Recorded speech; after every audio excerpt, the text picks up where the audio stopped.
Welcome back to the London Free Press podcast. It was a very green, busy day yesterday with St. Patrick's Day. Really excited because not only was it St. Patrick's Day and all of those festivities were happening, but we also got some hopeful news with regards to my first love, the good old hockey game with regards to the OHL. And there's no one that I would rather be talking to than London Free Press sports reporter Ryan Payette. Thank you so much for joining the show today. How are you? Oh, no problem. Yeah, great theme, with the Knights to have that on a green day, right? I To was and so tempted to wear my Knights jersey today, but I'm trying to be impartial and biased, but I am just elated. So I think we should start with the Lisa MacLeod announcement yesterday with regards to the OHL. So what happened? Because it was a busy afternoon. Yeah, so the provincial sport minister, MacLeod, she announced a big package of money for sports in the province, over $15 million, and of that, she's directing $2.35 million to the OHL.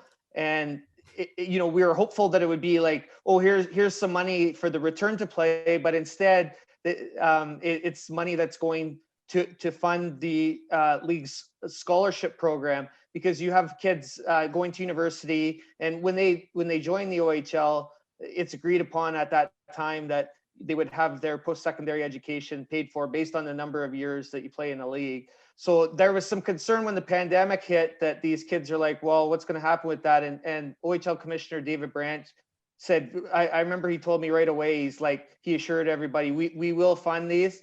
And you look at it, and so a year has gone by and they haven't had any games. There's no revenue.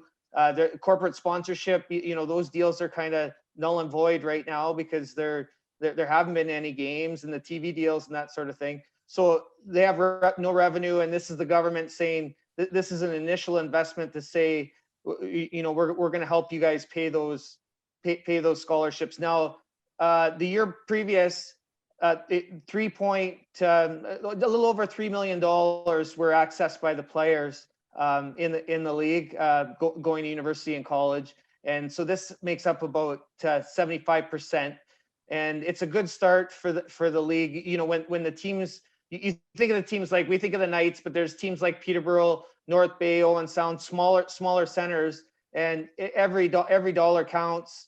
When you think of these, like, it comes out to $138,000 per team of relief kind of thing for the, and these are huge expenses for the teams each year. It's one of their big expenses when they make up their budgets is funding this. It goes into the league that manages it now, and every team has to pay into it based on the number of players they have going to school. So it's a big announcement. It's a big step for the teams, because they were thinking, if we do play, what's our financial responsibility going to be? And this announcement from the government kind of takes away a little bit of that pressure.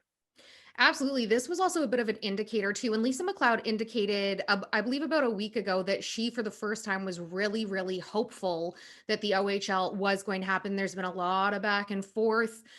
Is it going to happen? Is it not? So is it fair to say that we've got like a rough return to play date of mid-April at this point? What are you hearing? Yeah. So the way we're just doing some, reporter simple math here, and basically, Lisa MacLeod said today that, this week, that last week even, she said, you were hopeful by the end of the month, by the end of March, that we'll have, like, Dr. David Williams, the provincial officer of health, we'll have approved like some sort of bubble or hub city setup for the OHL, and then you just take that out. So the teams then, once it gets stamped, the teams have to recall all their players. So you think of the Knights, for example, you got Connor McMichael playing in Hershey, you got Antonio Stranges down in Texas, you got a bunch of American kids on the team, and you have to get them here. And obviously there's a 2-week quarantine. So we're all saying, if they get this done and everything mobilizes quickly at the end of the month, then you gotta add on another 2 weeks. And I would even say, that's with no training camp. I'm not sure what they're going to do yet about training camps, but if you have another week training camp, then you're into the latter part of April there, before you're dropping a puck on some sort of season. So I think everybody thought back in February or something, we're hopeful for a start of April, but at this point, that doesn't look like it's possible. There are two interesting things that you just said, one being Hub City, and I want to circle back to that. Actually, maybe we should start there. Mayor Ed Holder has said London would be a great spot to be a hub city. Obviously, we hosted the Memorial Cup back in 2005 and 2014. What do you think realistically the chances of London being the hub are? And is anybody else really a contender? You know what? I do think I would love it to see it in London, because obviously every time London hosts something, let's not brag here, but it's usually runs pretty well. So the Memorial Cups were an example of that, and so I'd love to see it here. Obviously, come to London would be great. It'd be great to have it at Bud Gardens. But I think I think one thing, if you're trying to have an ironclad bubble, you're going to have to use the Western Fair. You might have to use Nichols or other arenas. If you're going to have 5, 6, teams coming in here. So I think that actually counts against London, because if I go to the other cities, and Windsor, for example, has 4 rinks right in their own facility, and there's a couple. Kitchener obviously has 3 rinks in their own facilities. So I think if you're saying, hey, this is how the bubble is going to be, that's a pretty nice setup.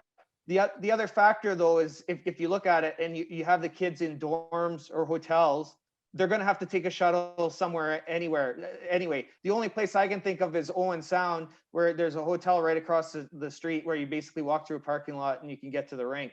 But so other than that, you're going to have to take a shuttle. So what's the difference if you're shuttling to Western Fair or to Bud Gardens or whatever like that, or if you're shuttling in Windsor, for instance, where you're shuttling 15 minutes down the road to get to the fourplex that they have there. So I don't see much of a difference. But if you're thinking about doors, like how many doors do we want people walking in and out of and all that, that's an advantage for places that already have more ice pads in their facility. Absolutely. And I'm very much like you, Knights fan, would love to see London play host to this. Obviously, fans are not going to be included in any of the play that happens just for safety reasons, but still to have that kind of energy in the city, I think would be really, really great. I got to ask you, and I don't know that you're going to have the answer. Have you heard anything with regards to what the OHL is going to do with their 3 American teams? Well, yeah, like this week I talked to a couple of them, and it's funny because I talked to Dave Brown, the GM in Erie, and there's the NCAA Women's Hockey Championships is being held right now in their rink, and they haven't played there in a year, and that's obviously there's 2 different attitudes, north and south of the border towards dealing with the virus, and they have a lot more people vaccinated than we do. I think Pennsylvania, I think they're approaching 4.5 million people getting vaccinated, and we're not quite there yet. And I think I think that's likely if they're not gonna move them here and house them somewhere for a couple months, which is kind of tough to me. I would think it makes sense to have a hub in a place like Erie and have Flint and Saginaw go there. I've always thought that was a factor. But I remember David Branch, the OHL commissioner, telling me all along, we're going to play with 20 teams or we're not going to play at all. So it's not going to be a thing where we say, oh, we'll just forget about those teams and play with 17 teams or 14 teams or something like that.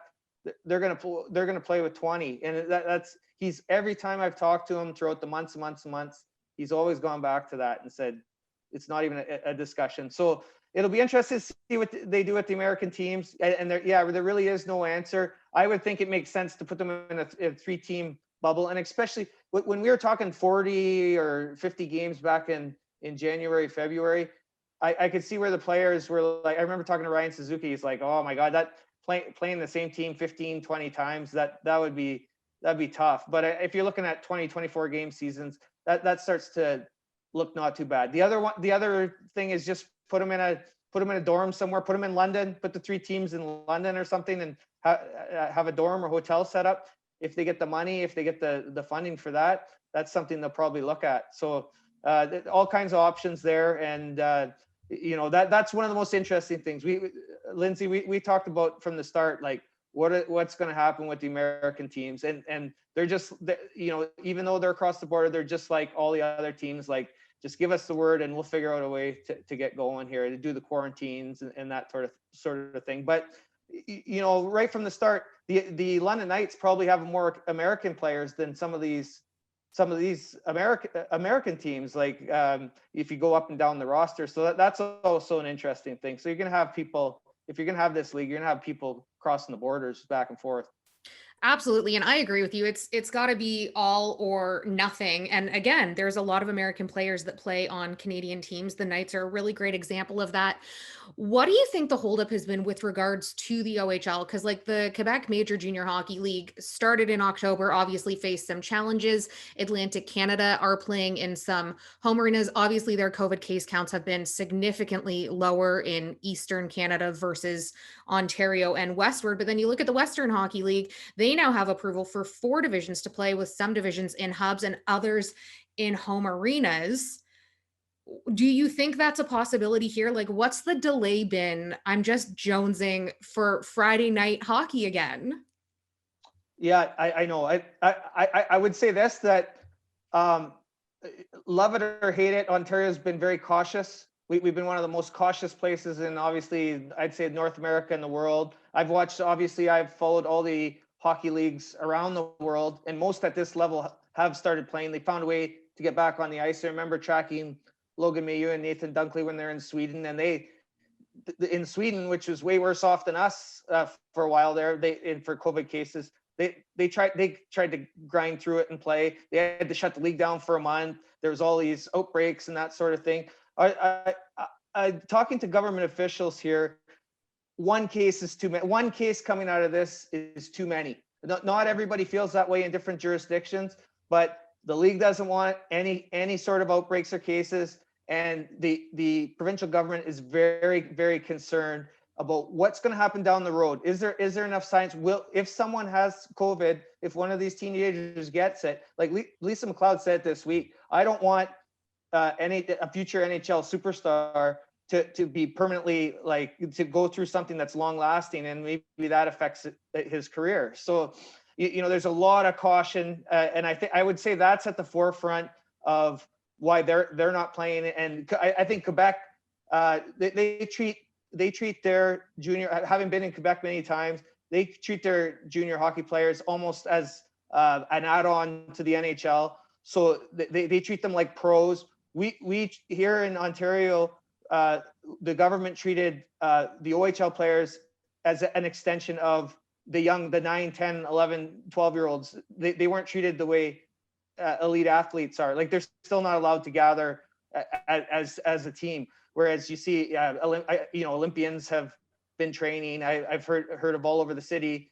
People were able to train through different situations in when we were in lockdown and that sort of thing. Where so that was more like they were treated as if like the young kids they are. But as we all know, in the OHL, there's a fine line. They come as young kids, but as they progress 2-3 years, then they're men, and they're ready to earn money. Like, when you're 19, 20 years old, you're ready. You're looking for contract. You're looking to get drafted at 17, 18. Then you're looking to make a living in the game. So it's just the different approaches of like you said, different approaches of the different regions in the country. Now, the Western League was able to secure fund. Like, I think it's Saskatchewan. They said, we're giving $500,000 to all the teams in the province to get going. And that's obviously that hasn't happened here in Ontario. Once that happens, I think you'd see things moving quickly when they know exactly how much funding they're getting,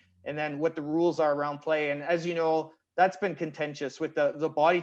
Lisa MacLeod came out way back and caused a real stir when she said that the provincial the provincial health table wasn't going to allow body checking, and everyone was very, very upset about that, me included. Yeah. Well, it's hard. How do you have the game of hockey without any kind of contact? You know what I mean? Well, you watch the Leafs, right? You watch the Leafs, right? Yes, that's just it. It's going to be They never really out hit their opponents. So. They don't. They're the most hit team in the NHL right now, I Yeah. believe. I blame Brady Tkachuk and the Ottawa Senators for that one. Yeah. It's going to be really interesting to see what happens, though, because I wonder if the NHL will kind of put some pressure on as well, because obviously the OHL, big feeders for AHL, NHL. I really have my fingers crossed that this happens for us come the middle of April. So thank you so much for your insight. We're going to stay chatting, stay connected, and hopefully we will be talking Knights hockey sooner than later. Thanks so much for joining the show, Ryan. I really, really appreciate your time. For those of you listening right now, if you want to stay up to date on our latest podcast, you can always hit the subscribe button. We are streaming anywhere you get podcasts. I'm talking Stitcher, Spotify, Apple Podcasts, Google Podcasts. Of course, we are on the YouTube, as my parents like to call it. And of course, over at lfpress.com. We will be back next Thursday with another edition, talking probably something COVID related, because let's be honest, it's still ruling our lives. But we will be back. Until we talk then, stay well.